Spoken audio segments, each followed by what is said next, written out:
अस्सलामुअलैकुम प्यारे बच्चों, आज हम सफ़ा नंबर 20 और 21 देखेंगे।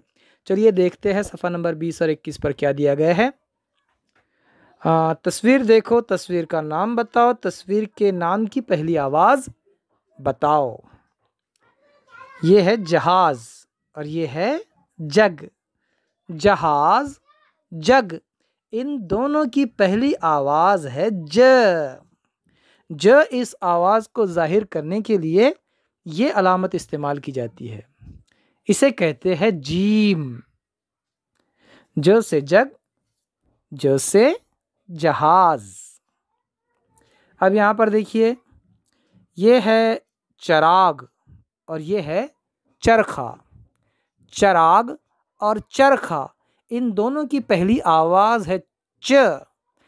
इस आवाज़ को ज़ाहिर करने के लिए इस्तेमाल होती है ये अलामत, इसे कहते हैं चे। चे से चरखा, चे से चराग। ये देखिए, बहुत बड़ी हवेली आपको नज़र आ रही है। ये है हवेली और ये है हलवाई। हवेली, हलवाई, इन दोनों की पहली आवाज़ है ह। और ह इस आवाज़ को ज़ाहिर करने के लिए इस्तेमाल होती है ये अलामत, इसे कहते हैं है से हलवाई, है से हवेली। नीचे देखिए, ये है खरबूज और ये है खरगोश। खरबूज, खरगोश, इन दोनों की पहली आवाज़ है ख। इस आवाज़ को ज़ाहिर करने के लिए इस्तेमाल होती है ये अलामत, इसे कहते हैं ख़ै।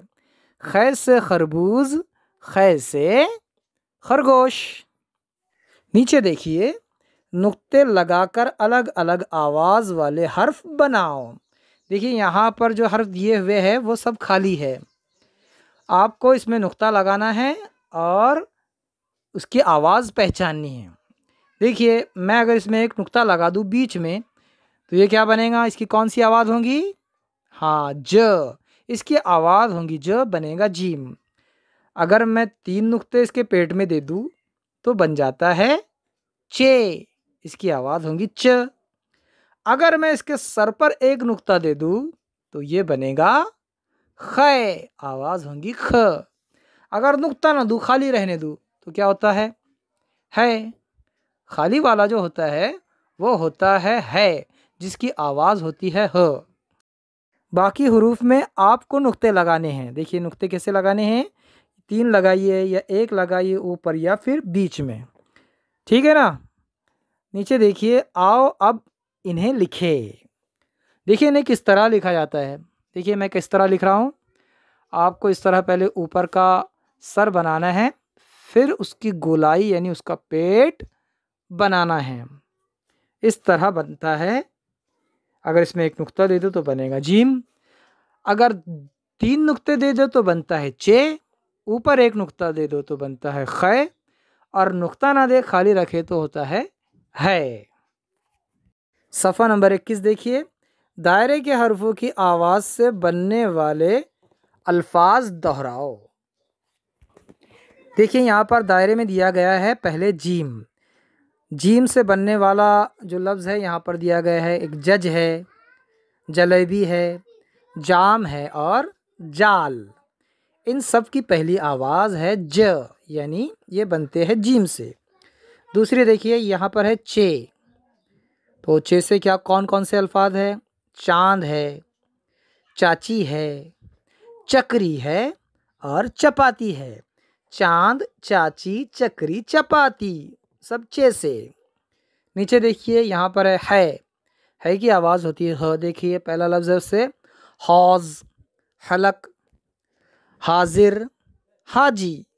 हौज़, हलक, हाजिर, हाजी, इन सब की पहली आवाज़ है ह। देखिए, यहाँ पर है एक नुक्ते वाला ख़ै। ख़ै से बनने वाले लफ्ज़ है खबर, ख़त, ख्वाब और खच्चर। खबर, ख़त, ख्वाब, खच्चर। आखिरी मश्क देखिए, नीचे दिए हुए लफ्ज़ों में हर्फ की जुड़ी हुई पूरी शक्ल तलाश करके निशान लगाओ। हम देखेंगे कि हर्फ की पूरी शक्ल वो भी जुड़ी हुई कौन कौन से लफ्ज़ों में है और उन हरफों को हम तीर के निशान से जोड़ेंगे।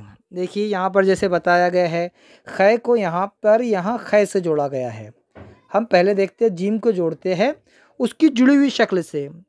यहाँ पर जीम नहीं, पहले दूसरे में नहीं, तीसरे में नज़र आ रहा है, वो भी जुड़ा हुआ है। हाँ, आखिर में है बिल्कुल। इसको हम तीर से इस तरह जोड़ेंगे। अब देखेंगे हम चे। देखिए पहले दूसरे में जुड़ा हुआ नज़र आ रहा है, बिल्कुल नीचे खुला है, तो इसका मतलब दूसरे से हम चे को जोड़ेंगे।